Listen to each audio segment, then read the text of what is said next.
Minister Zarif, thank you for joining us and speaking with CNN. There have been some mixed messages coming out of the White House recently. On the one hand, President Trump saying that a fight with America would be the end of Iran, and then him afterwards saying that he just wants to talk to Iran. What's your reaction to this?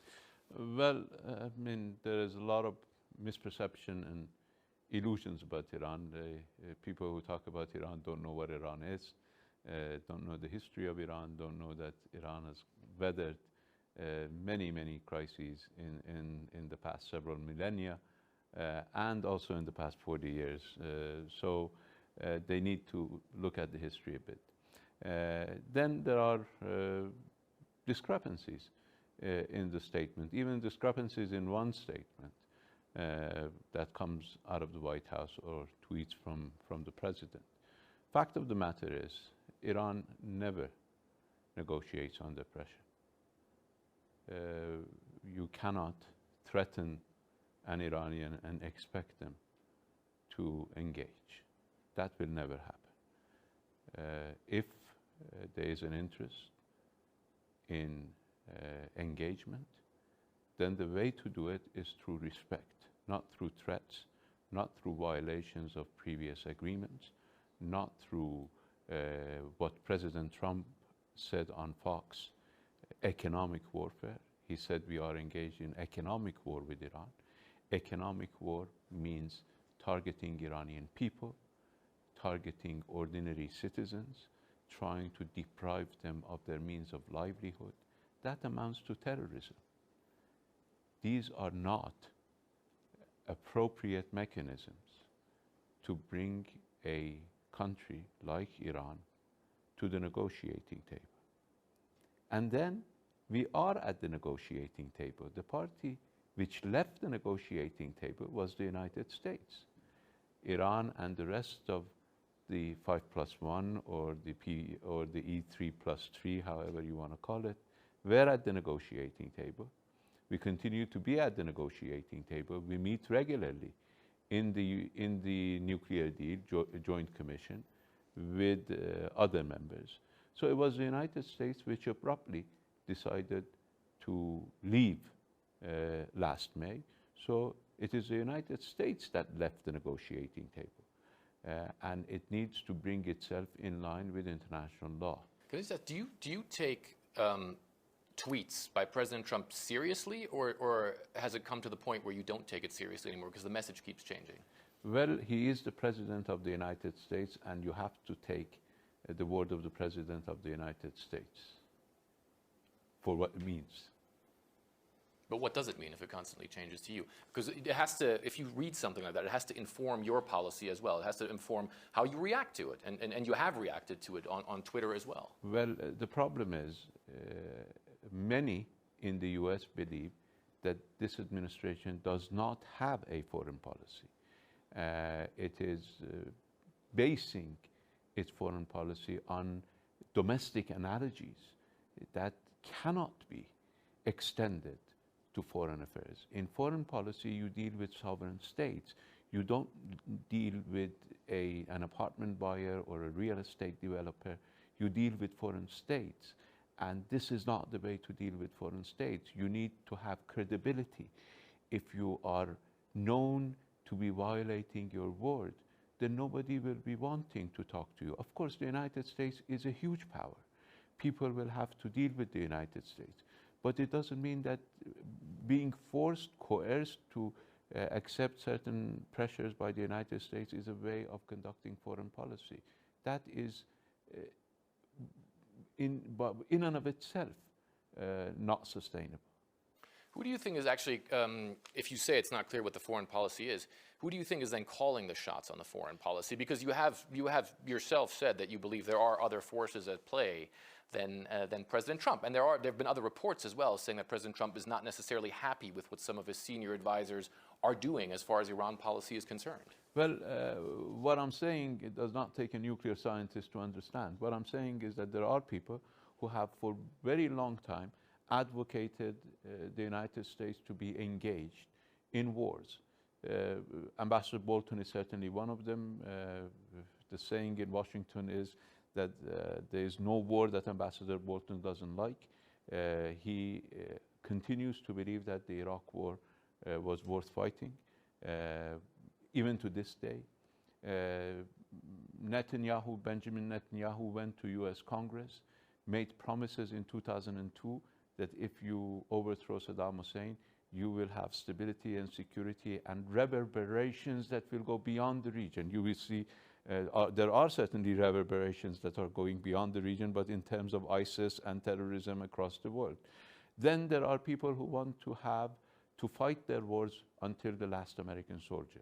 Some of them are in our region, and that is what comprises my B team. Ambassador Bolton, Benjamin Netanyahu, bin Zayed, and bin Salman. But if that's the case, then wouldn't it be worth speaking with President Trump? Why not speak with President Trump? I mean, he said again last night, he said, look, I wish the Iranians would call me. He said he thinks you will do that once you're ready for it. We won't, because this is not the way to talk to a civilized nation with millennia, several millennia of civilization. You need to show respect, and respect begins with respecting yourself. The United States is a permanent member of the Security Council. I do not want to quarrel with President Trump about the agreement of previous administration. But the nuclear deal is a part of a Security Council resolution, which the United States government, and last I heard, there was no revolution in the United States. I mean, people just elected. I mean, the Electoral College voted, basically, for President Trump. So, no revolution. You inherit the decisions of the previous government. But this is not just the decision of the previous government. This is a Security Council resolution. So if you want people to respect you, you have to respect yourself, respect your signature, respect your nation's commitments. And it's not just the JCPOA. It's not just the nuclear deal. During President Trump, the United States has withdrawn from every known international agreement, from the Paris Climate Accord to the INF Treaty with Russia, to NAFTA, to Trans-Pacific Partnership, whatever you name it, they withdrew from UNESCO, they withdrew from Human Rights Council, whatever you name it, they've withdrawn from it. What about, though, just to move the situation forward, something like exploratory talks, maybe on a foreign minister level, for instance? Well, again, Secretary just to find, I mean, you've already said what your quarrels are. They've said what their quarrels are. No, but Secretary Pompeo set out conditions which amount to surrender. The United States is not in a position to do that. The United States has made many wrong choices in our region, and its position in the region is not tenable. So they need to look at the realities and, based on realities, make their decision. As I said, it wasn't Iran that left the negotiating table. It was the United States. They claim, however, the U.S. administration claims that they believe, first of all, that you secretly still want to build a nuclear weapon and that you're destabilizing the region yourself. Well, first of all, there is one international authority that deals with that, and that is the IAEA, and the IAEA has had 14 reports stating that Iran has implemented its obligations. When the United States can have a hysteria about Iran, the same person who is accusing us of building nuclear weapons went before the Congress in 2002, and he said, there is no doubt in my mind that Iraq is building nuclear weapons. Now, that cost the Americans many lives, invaded Iraq, many lives of the Iraqis, and you found out that they were not developing nuclear weapons. So these are the same people. I mean, it's the repeat of the same show. Even people have not changed. Bolton is there. Benjamin Netanyahu is there. These are the same people who were making those arguments. They're making them again.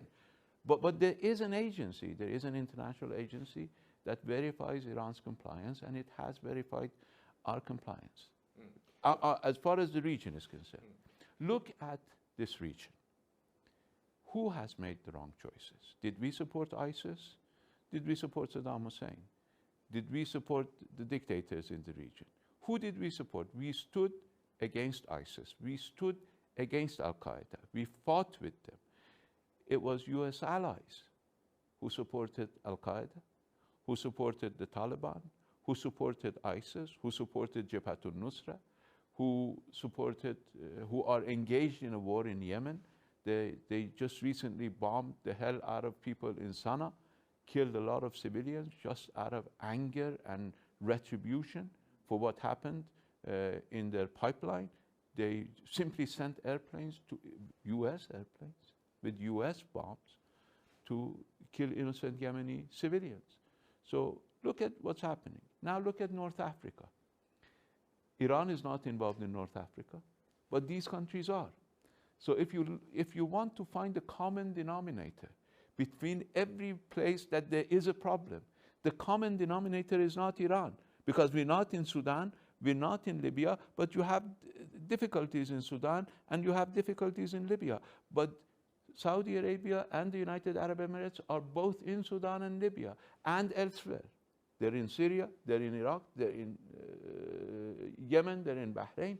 So if you want a common denominator for the trouble in the region, the common denominator is the US allies, not Iran. But the US does say that you have, and it's no secret, that you control militias in places like Iraq, in places like Syria, of course, as well. They say you support the Houthis. That the US says can be a threat to American assets here in this region. And that's one of the reasons why you've had this recent military buildup.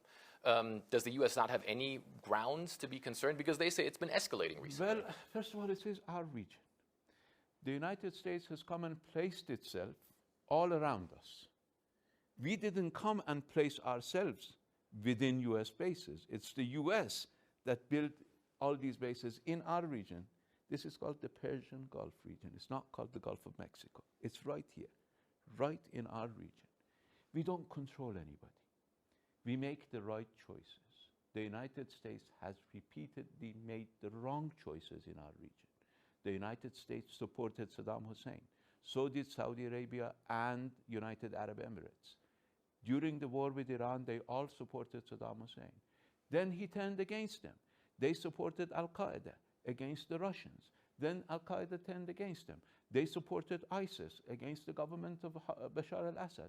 Then ISIS turned against them. They supported Jabhat al-Nusra. Then Jabhat al-Nusra turned against them. It's their fault, not our fault. They made the wrong buddies. They shouldn't have chosen these people as their best friends. They chose the wrong best friends. Nobody in this region, let me assure you, not us, not the United States. We cannot control people. The important point is we understand it. We understand that we need to have relations with people. The United States and its clients in this region believe that they own people. You cannot own people. And the reason you make that the United States is making all these mistakes is because of this mentality. They have a cognitive disorder. They believe they can own people with money. They can buy people with money. We know that we can't. We know that we need to establish relations with people. That is why you put pressure on Iran, our friends remain our friends. But you put pressure on somebody else and who cannot pay, their friends would change sides and start fighting them. So I think that you once said that you would be up for negotiations with the United States if the terms are correct, if, for instance, the U.S. went back into the JCPOA. What are things that Iran would be willing to contribute to de-escalate the situation in the Middle East? Because the things that America keeps talking about are pretty much the same. They say, don't threaten Israel. There's a problem with the ballistic missile program. Don't threaten Saudi Arabia. Well, you see, Iran has a modest defense budget. We spend $16 billion a year. We are a country of 80-some million people, huge country. We spend only $16 billion a year on our entire defense budget. Saudi Arabia last year bought $67 billion worth of weapons. United Arab Emirates, a country with only 1 million indigenous inhabitants, paid $22 billion for defense. And they are complaining about Iranian defensive mechanisms, Iranian defensive means, and all these countries have all the US assets protecting them.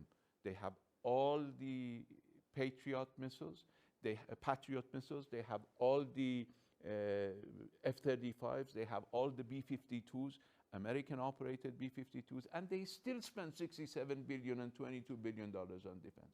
Who's threatening who? But the question is, with those issues out there, are those points that you would be willing to talk about?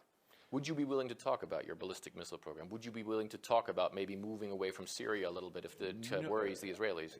You see, we are not willing to talk to people who have broken their promises. Because we talk to people, we did not believe that our nuclear program, our nuclear energy program required us to provide any concessions or provide any confidence building measures. But we engaged, we acted in good faith, we negotiated, we reached a deal. What the United States is saying is that we make a deal, whatever we can get you in the negotiations through the deal is fine. Whatever we cannot get you, we'll come back to try to get you. This is not the way serious countries deal with each other. The United States may be used to doing that with clients, but they cannot do that with Iran. They have to show to the Iranian people that they can, in fact, be respected, that they respect their own words, and they are prepared to respect back. How dangerous do you think the situation is currently in the Persian Gulf with the U.S. aircraft carrier on its way, B-52 bombers, and at the same time, from your side, saying, look, we don't want an escalation, but it will be painful if there is one?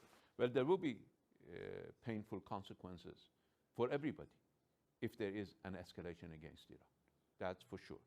The United States is engaging in economic warfare against Iran. It has to stop. A war is a war. The United States needs to stop its economic warfare. President Trump is on the record.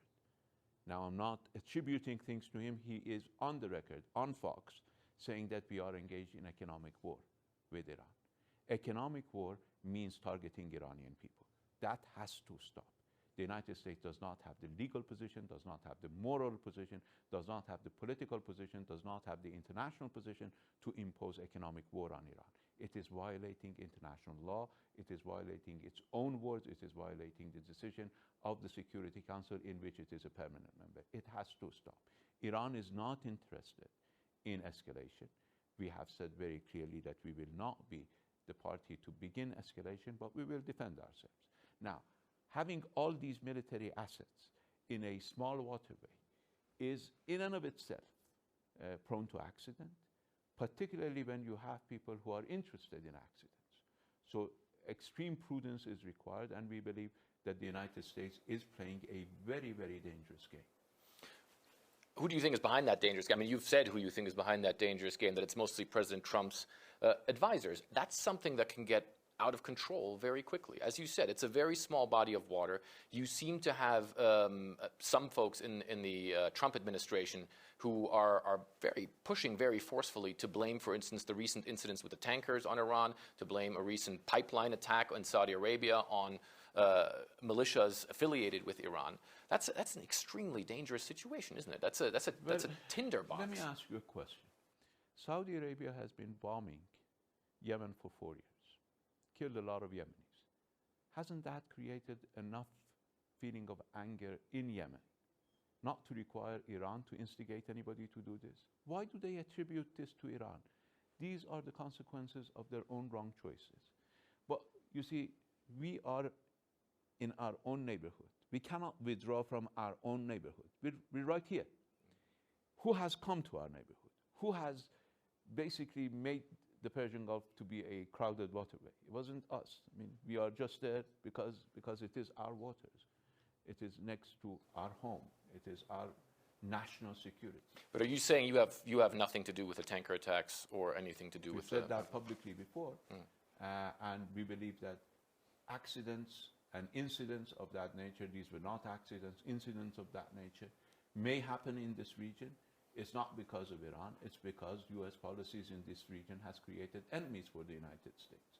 And these enemies will continue to operate regardless of what Iran wants.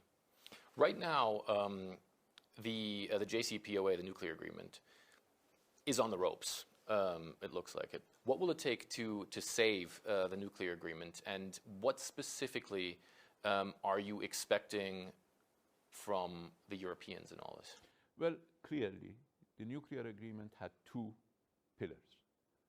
One pillar was for Iran to ensure the international community that its nuclear program remains peaceful.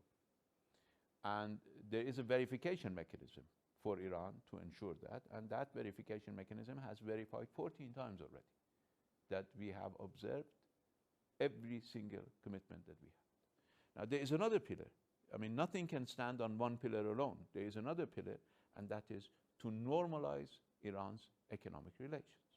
Now, the United States has made it clear that President Trump is saying that we are engaged in an economic war with Iran. So it's the exact opposite of normalizing Iran's economic relations. Well, how do they do it? I mean, the United States can engage in economic war by not buying anything from us and not selling anything to us. Fine, we will be happy with that. Of course, this is not our choice. This is the choice of the government of the United States. But now it is going everywhere to various countries and telling them, if you observe the law, if you break the law, if you observe the law and try to normalize your economic relations with Iran, we will punish you. Well, it is a Security Council resolution that requires them to normalize business relations with Iran. Now, what do we want? What do we expect from Europe? They have made commitments on normalizing economic relations, commitments on investment, commitments on transportation, commitments on shipping, commitments on aerial transportation. All of these commitments are there. They have also made two very serious commitments. Iran will continue to sell its oil and will continue to receive or repatriate the money from its oil sales. That's not happening, right? It's not happening because of US pressure. We used to sell 2.5 million barrels of oil a day before the US withdrawal. The month the US withdrew from JCPOA, Iran sold 2.8 million barrels of oil. That's all we want to do. We want to be able to sell our oil. Now, the United States is just a bully that is preventing others to buy our oil. We believe that the rest of the international community has to have the necessary determination. What's your strategy, though, to make that happen? Because you came out and you gave them this 60-day deadline, which after that you said that you will continue to adjust your production of uranium and I think heavy water as well. And yesterday you announced that you've just increased the capacity fourfold, I think, of low enriched uranium. That didn't go down very well with the Europeans, did Well, it? we didn't give them any deadlines or any ultimatums. No. We told them our program. You see, when the United States withdrew from JCPOA, the Europeans asked our president to give them some time, few weeks. And the president gave them some time. You know, according to JCPOA, we don't need to violate JCPOA. According to JCPOA, if other parties start not implementing all their obligations, we have the right not to implement all our obligations. Because these are based on reciprocity. Now, since last year, we could have done that. The Europeans asked us to wait. Now, we waited for a year. On the anniversary of the US withdrawing from JCPOA, we said that we will start taking certain measures, and our program is that in 60 days, we will start to take some other measures. It's not ultimatum. It is what we have, our right under JCPOA. If they want to reciprocate by implementing their rights, then we can reverse. Because as an international agreement, it requires all parties to respect their Do you think that the way that the Europeans specifically, but generally also the other parties to the nuclear agreement, are sort of trying to get around U.S. pressure, or sort of trying to keep the nuclear agreement alive, is that really viable for you? Because it seems like an extremely complicated mechanism where the benefits of it, or whether or not it will give you the benefits that you want, really seems pretty unclear, doesn't it? Well, it certainly hasn't given us any benefits. Actually, in fact, we have been unilaterally implementing a multilateral agreement, and it doesn't work. Everybody has to chip in. Everybody has to start investing. Europeans are saying that this agreement is important for their security. Okay, if it's important for your security, invest in it. It doesn't mean that you simply say we support it. Okay, let us assume that Iran continues to support the JCPOA and will not implement any of its obligations under the JCPOA. We can continue verbally supporting it, and we will continue verbally supporting it. This is exactly what the Europeans have been doing. They have been continuing to support it. We will tell them we will look for ways and means of implementing our measures. The point is to implement it. I mean, the test is whether they are prepared to invest, whether they're prepared to get wet. If they want to swim in these waters, they have to be prepared to get wet. You cannot swim. Do you have faith that they will? Do you think that they will? Well, that's their decision. I think that's a decision that will be important for the future of international order, because the future of international order depends on whether agreements are complied with. And if agreements are not complied with, if a bully can stand on a cross section and tell people not to observe the red light and not to observe the green light, and tell them you need to do what I do, what I tell you to do, then it would be a major international disorder. Is the international community prepared to accept that? That's a decision that they need to make. We have made our decision. We wanted to implement the JCPOA in full. We will continue to support the JCPOA as the Europeans have, but trying to be faithful requires practical faith in the agreement, not simply verbal announcement. One of the reasons why President Trump says he believes that you will call him at some point is because the economy here is doing really badly. What can your country do, aside from the JCPOA, to mitigate that situation for people? Because it is getting very, very difficult for ordinary Iranians. The currency is declining every day. Things are getting really, really expensive. Certain things are more difficult to get, especially in the medical sector. Simple things. Well, these are, I mean, you need to put these questions before American authorities that they're committing war crimes. There is a decision, an order of the International Court of Justice to the United States that it should not prevent Iranians from getting food, medicine, and airplane spare parts. Now, they are preventing Iranians from getting food, medicine, and airplane spare parts. They're in fact putting people in jail for trying to provide Iran with airplane spare parts. So this question, first and foremost, needs to go to the United States. So the question is, what are you going to do about it? Because we will continue to do our best to provide what we can for our people. And we have made some successes. We were able to contain the drop in currency value. We will continue to do that. The United States has been engaged in economic war. Our people are now recognizing this war, and the government has a responsibility to try to mitigate this. They're doing whatever we can in order to mitigate it. We are engaged with our partners globally in order to mitigate the pressure on the Iranian people. So I think we are a people that can resist. This is not our choice. This is imposed on us. The United States is threatening our nation. President Trump said it will be the official end of Iran. That's his words.